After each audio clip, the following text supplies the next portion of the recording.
Ulen, is that how you pronounce it? And her video growing up quiet.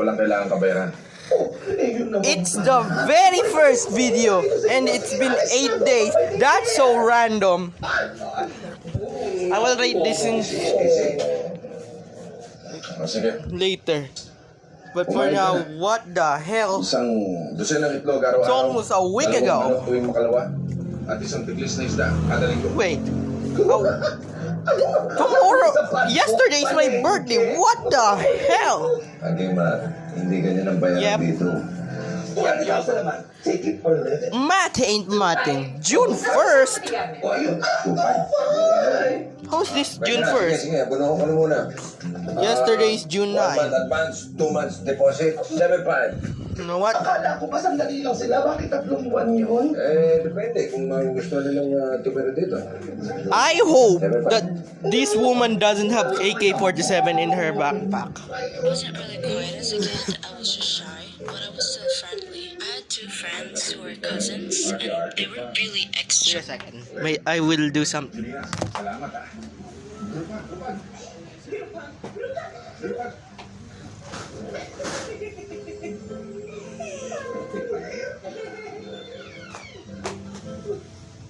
Sandali lang. Huwag mo makikialaman ang mga gamit ko. Napunod din ba pasok ang tao ito? Ha? Pabiyagin sa akin sabihin ni Pagkakasulat ng Venus! Okay, now moving on. Murdered, almost shameless, never capable of defending all the kids in the area. We were a group, including other.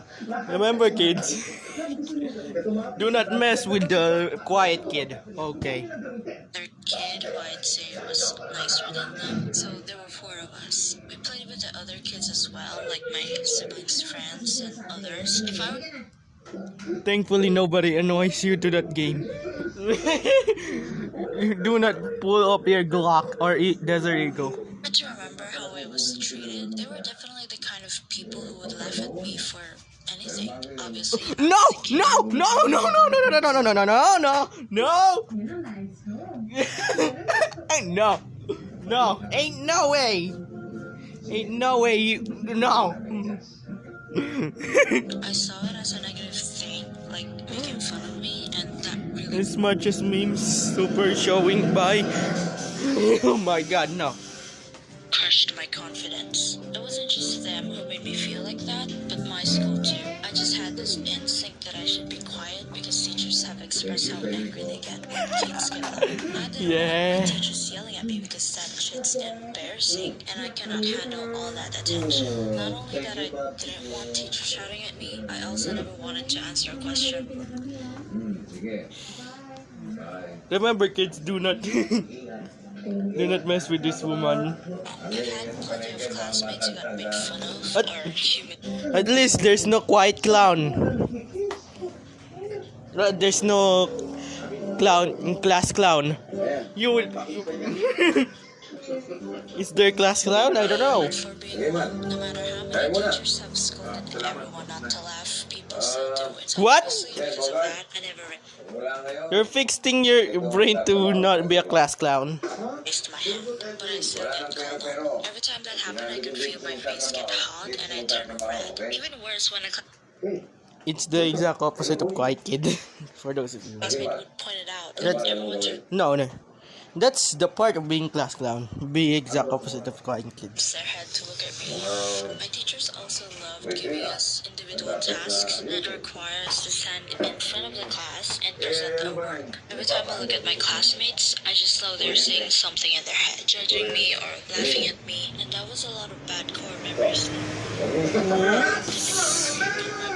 now that I'm actually thinking about it, with nothing of it now, because those memories help shape who I am today, because it was really just a small thing that happened. I would not mess with you. Distressing moments gave me this feeling of hatred towards myself because I was not able to handle those situations well. And it's not my fault, but it Sorry for the noise. when I entered high school because that's what I wanted to change. I think change as Pahinaan. well, so it made me question if I Gusto mo was sampalin kita? or my Hinihinaan mo yung akin para marinig ko sa'yo? I mean, school definitely played a really big part of my personality. Nagkakita kita ng gamit? Well, my perfectionist Ano yung gamit mo? didn't like making a mistake and having people Nakaganyan mo ako.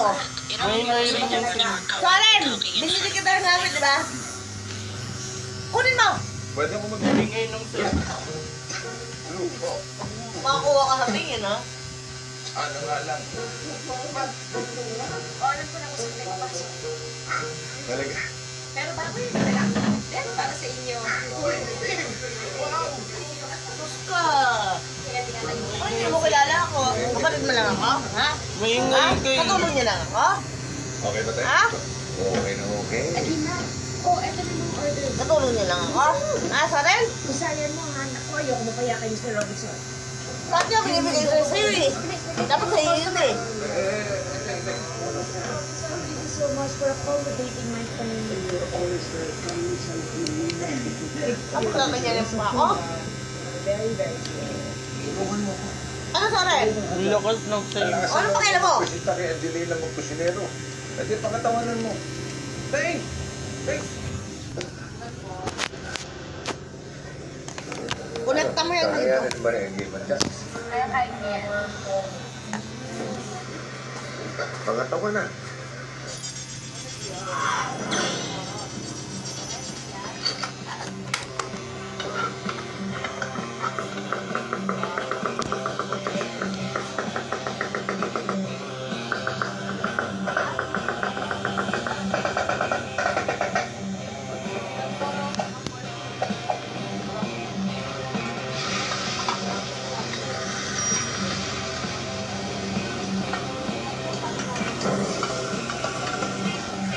Wow, wow, wow, wow, wow.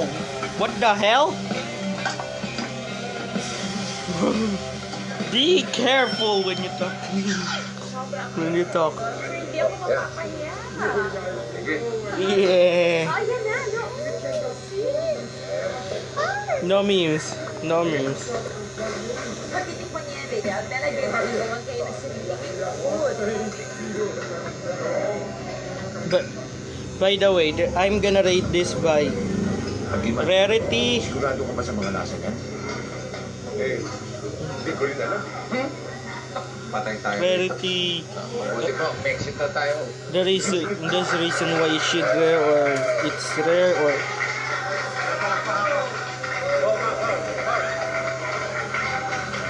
should be rare or why it's rare.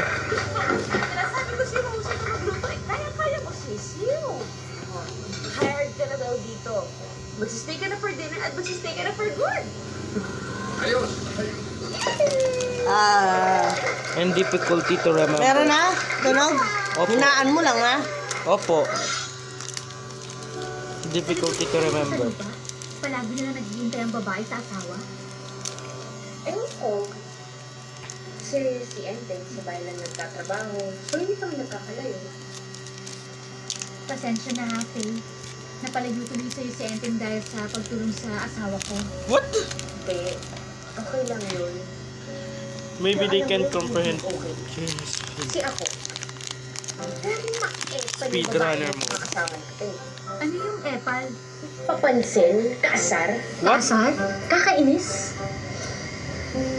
Oo nga eh. Nanilipog Thankfully, tuloy ako. Ikaw? Thankfully, Oo naman. I see this video and you. Kaya Thankfully, you created alam mo this na, video and I see lumabas this yung video. thing. Oo, ganun din si Agiman.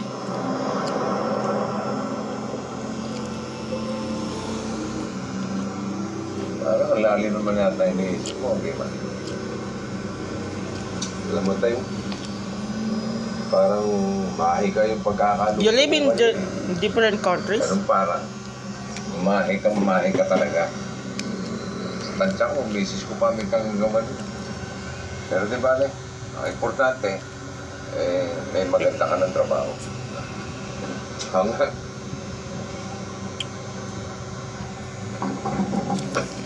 Bossing! Okay na po. 2,800. Bro. Sama na rin yung... Anyone in the internet aren't that bad. ayos ka. Thankfully, I saw this video. Pogi din yung So kasama I niya, can bossing. tell you ah. anything. Pogi. I can record this and tell Magandang anything lalaki. about you. Ayos ka rin, ha? Hmm? Pogi. Ayan, sakto yan ha. Thank you, bossing, ha? Come again. My love! I'm gonna add a fourth one. Unexpectancy.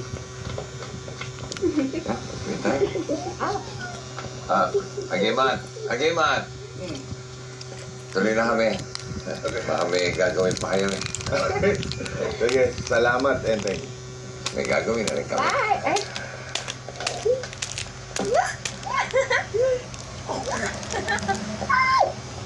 Hello, Angelina. Good to hear from you. Would you like me to call you back instead? Oh no, John, it's okay. I'm using my San Todo IDD card, so it's very easy to call you and very, very affordable. Anyway, how's Sabre at USA? Everybody's good. We just finished our main cleanup project, and now we're on our way to a wildlife conservation center. And how about AKO Philippines? Oh, we're okay. We're just about to start the orientation with our new AKO volunteers, John. Very good. Good luck, and keep saving Mother Earth. Thanks, John. You too. Bye.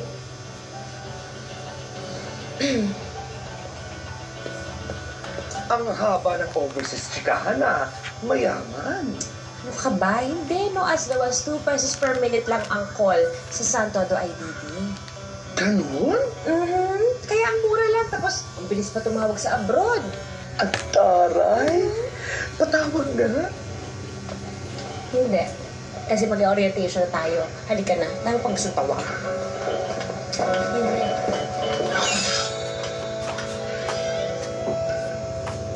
Sino po kailangan niyo? Tao ba to? Pwede. Ay, nandiyan ba si ako? Kapagina po. Why people saying I speak to she speak too fast? Everyone can speak this fast. Just understand what the hell are you talking about? What the hell? Just Nakaaga na naman. Hindi ka pasok kayo. Come in. what the hell?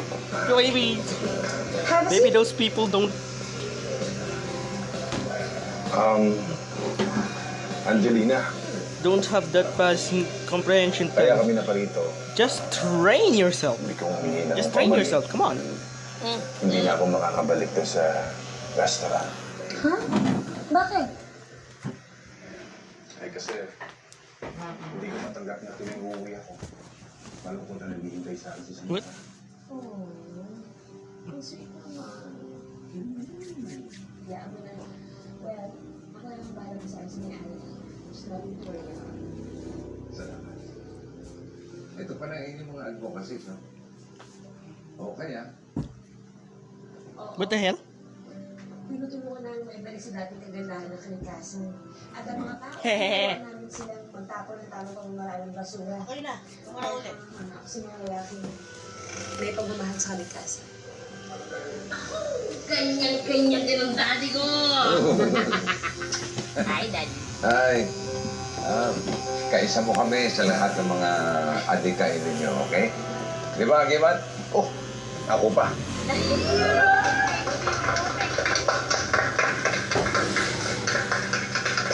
Teka lang, ba't parang lahat masaya, nakangiti, lalo na tong tao ba talaga yan?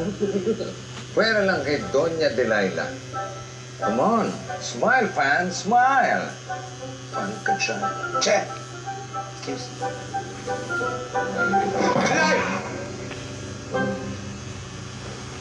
Excuse me. Che naman. What? Ako, tuloy na kami. Ayos, tuloy na. Pag wala. Enteng, baka naman po pwedeng doon na muna ulit ako sa shop mo magtatrabaho. Naku, wag na muna. Huwag ka na muna magtrabaho, Gimat, okay? Ako na muna ang bahala sa mga pangangailangan mo. Just don't bring AK-47. Salamat. Social COVID. Atras. Low battery! Isa pang atras. Low battery! Ano ba? Bakit Church lang ito. Kakasabi.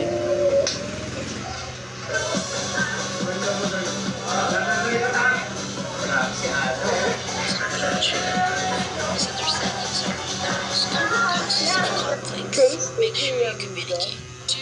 I always think before I speak. If I do hurt Everyone does that.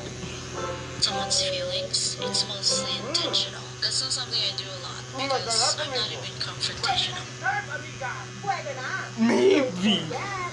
Masarap ba yan? Maybe more.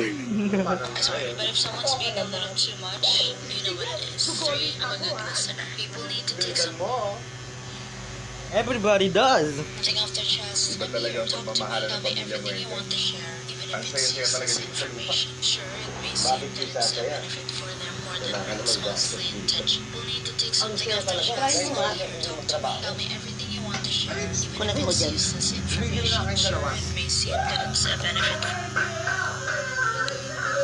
Kung magagana.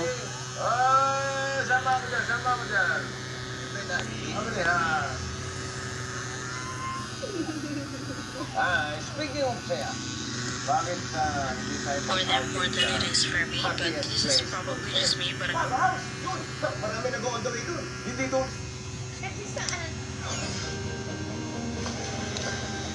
Okay. Ayaw? Welcome Baka kailangan to the happiest naka-charge. place on earth.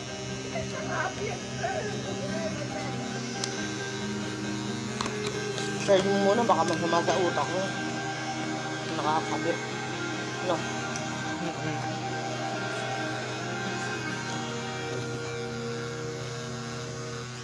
I love learning things Hello? about people. Gives me entertainment in a way because I get to learn information about them. Personally, I admire that about people when they're different. I draw the line at their morality. I don't think I'm gonna have fun learning about you when you lack basic human decency. It's like everything else in life, we have the disadvantages. Number 1, people will think you're unfriendly.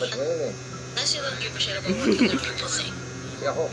But I guess you're fine. Personally, I don't mind. I'll let them think whatever they want to think about me. Number 2, people will take advantage of you. Luckily, I have no experience in that part, but I'm guessing people do that to quiet people because they think they won't tell anyone. So please say something if anything happens to you. Number 3, people will try to have control over you. Probably only happens to quiet people who look innocent and shy. Those are usually the targets of people who think they can put you into submission. Number 4, missed opportunities.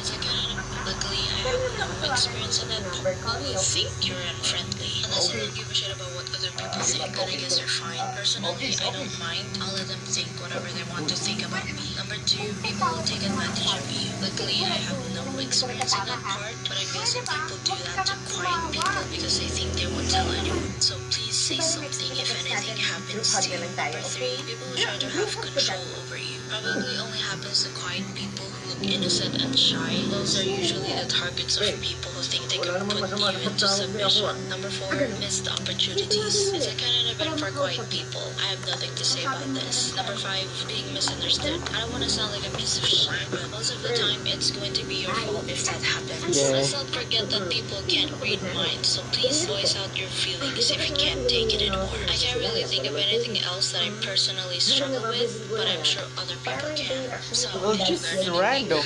if my friends were to see this, they'll definitely argue that I'm not quiet, but that's because I'm comfortable around you, like most quiet people. They only babble when they're around people they're actually comfortable with. And I just have a lot to say when I know someone's listening. Since I do have a lot to say, the ones I listen seem to be not enough.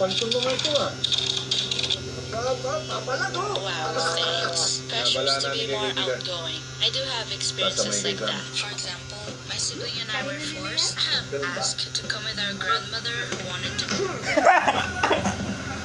visit the Great. province where a lot of our relatives are. Obviously, a rural place surrounded by nature and shit. We were staying with a relative who was family of 4. It would have been more comfortable if their 2 children were kids, but they were way older than us. Ever since we got there, we didn't hear anything other than they should talk more. Why aren't you speaking? They would make a joke every day about how quiet we were. Technically speaking, more isn't equivalent to doing, but whatever. You get the idea. I'm not gonna lie, it's very tiring to hear. I don't understand why they're forcing us to speak. Am I quiet? Or maybe I just don't speak a lot because I don't know what to speak.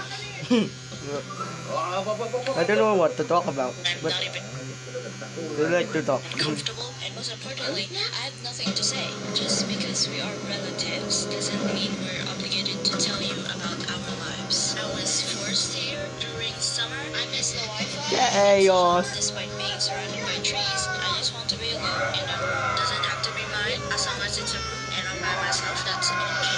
Difficulty initiating conversations. I could put that in the disadvantages, but I'm too lazy. As a quiet person who wants to have friends, it's pretty difficult. I had a circle of friends that became a whole from different circles, and I was friends with all of them except this bitch. Listen, I don't hate her. I just didn't like how quiet she was because I'm supposed to be the quiet one. There were multiple times I became temporary What? to have a good connection with other people and even become friends with them. But this, she does not budge. I tried so hard to talk to this girl, but she doesn't talk back to me. Not that she ignores me, she just doesn't seem to be interested in keeping the Are we alternate universe? We would walk home together and she takes the same route as me because we live pretty near each other. So in the end, we walked a lot together and those Chris?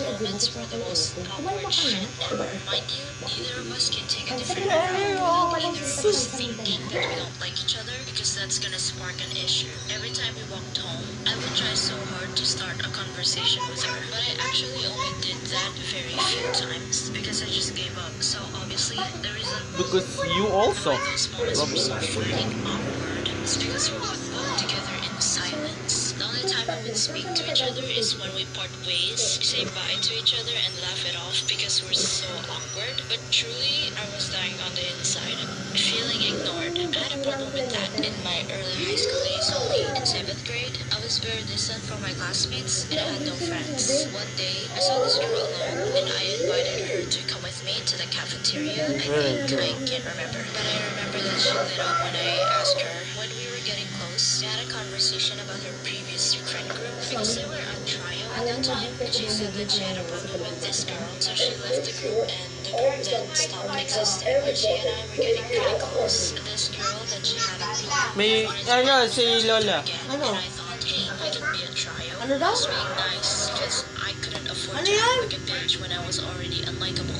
As times went by, this bitch was getting so much closer with her. I was starting to feel left out. I knew this bitch was being nice to this girl, so she left the group and the group then stopped existing. When she and I were getting pretty close, this girl that she had a problem with wanted to become friends with her again, and I thought, hey, we could be a trio. I was being nice because I couldn't afford to act like a bitch when I was already unlikable. As times went by, this Magsabay ng bitch was kung ano, ma'am. getting so much closer with her, I was starting to feel left out. I knew Ano? this bitch didn't really like me, and that's okay because I hated her too. So What one the day, hell, we man? went to the cafeteria, bitch was all over my friend, and it was really like I didn't exist. They said they wanted to go to the girls' bathroom first, and so we were walking. I intentionally stopped on my tracks, and I just watched them keep going without a single look back at me. Not even my friend thought about looking for me, and they were already going far. So my dramatic ass just went to the cafeteria and went back to the classroom alone. When they came back, they were looking at me, but I wasn't paying attention. I'm sure this bitch was having a blast. I couldn't really remember what happened. By graduating high school, I actually apologized to my friend, but we never talked again after that. I wish her the best though. I hope she's doing well. I remember a year in high school. That was the time I was actually trying to talk more and make friends after many years of being silent. I'd say out-of-pocket things and I wouldn't realize later on, and I would dwell on those horrible moments. The lack of social skills was catching up to me, and I just feel so embarrassed being like this. I definitely thought of just not talking anymore because I was so bad at it. The people's reactions to whatever I have said were haunting me, and I just couldn't can't stop saying I hate myself. Fortunately, I've gotten used to talking to people now, so I don't have to worry a lot when talking to someone new. And it was all me. I was the one who changed that about me, and I'm very proud of myself. It took me a while to realize that I'm literally the only one I have when I'm struggling. And it's a bit sad to think about, but change really does start with you. You don't have to change right away. You can just gradually do so. If you're not ready, that's okay. You Good. have time. Don't let people tell you that life is too short, that you have to live it fast. It's all about doing things when the time is right. So, an important message, be proud of yourself for going this far. Good. I know it's hard, but you can do it. Rating time. Okay. I cannot hear what's the result, so I just recalculated it. And I think it's 5 out of 10. 5 out of 10 rare, 9 out of 10 why it what should be the rarity. What should be the rarity? 3 over 10 by memorability. No, easy to remember, and 5 for predictability. Because you cannot predict anything. So yeah, it's 22 out of 40.